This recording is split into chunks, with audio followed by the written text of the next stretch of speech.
Ayun guys, may aayusin tayo ngayon. Ito, sira na yung ano niya guys, yung kanyang DC na ayan, type C type yan.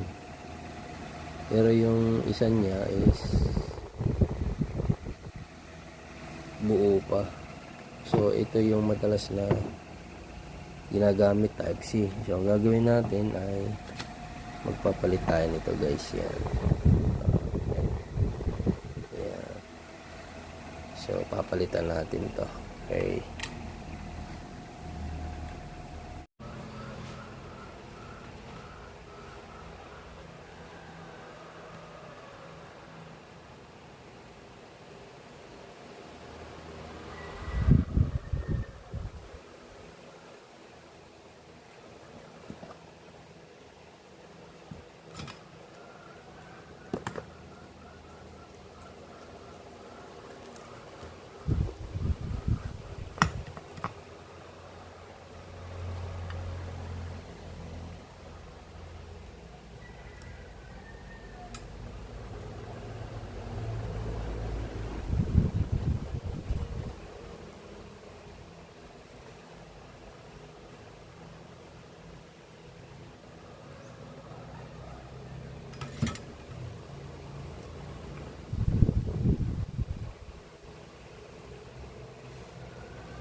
So yun guys, na-tap na natin yung wire na ginamit natin.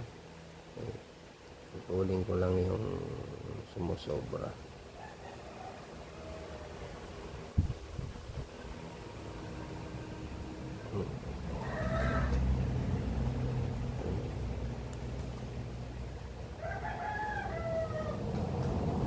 So para di tayo malito guys, bigyan ko lang ng buhol yung positive. Yan. So gagawin natin, itatap na natin dito. Okay. So ito yung papuntang battery. Okay. So dyan na natin itap. Yan, tap na lang natin dito para hindi na siya na guys. Hindi tayo magputol dun. Naka-fix na yung kanyang board. So, dito na lang tayo, ganun din yan guys. Yan. Diyan agad yan.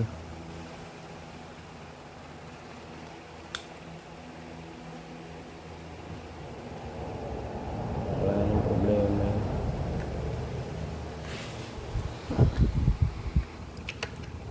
So siguraduhin nyo lang guys na tama yung connect nyo rito. Okay, kasi masisira yung board nya. Ayan.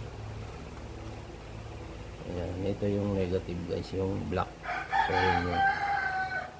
Ayan guys, kikita naman natin dito. Check nyo rin.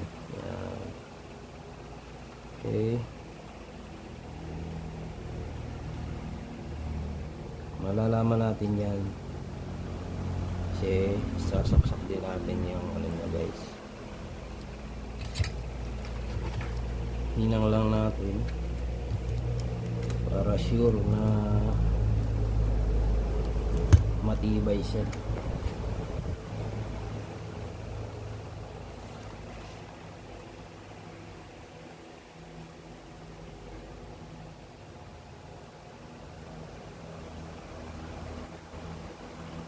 Yan guys. Okay, hinang na.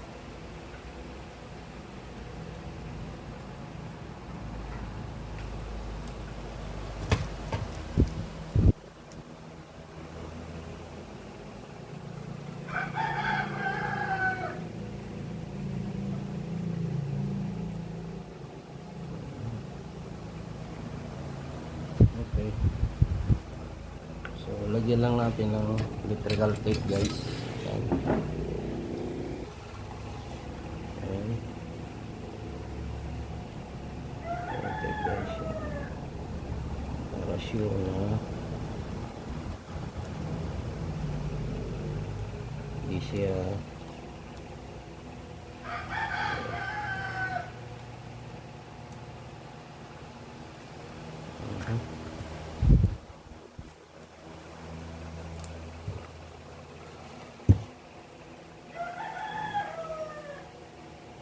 pakita ko rin sa inyo guys kung nag-charge na siya. Kabit lang natin yung kanyang panel. Tinanggal ko kasi yung panel guys yan. So ito yung panel. Ayan, ito yung nandito sa loob. Kabit lang natin guys yung mga ano dito sa ilaw to or speaker niya guys. Yan ito. Ayan. So hindi naman kayo malilito nito guys, nakaano naman siya. Ayan, tatandaan nyo lang din kung saan nyo kinuha, hindi nyo ibalik. Ayan guys, so diba hindi kasi natin natanggal ito eh. So ganun lang ginawa natin. Ayan, check ngayon natin to kung mag-charge. Makikita nyo naman to guys. Yan, yan, kumuha lang ako ng Type-C. So ito guys, yan, check natin, iilaw naman yan eh. Yun, so makikita na natin yan, charge na yan. Okay, so yun guys, layout na lang natin dito kung saan natin siya pwedeng ilagay. Okay,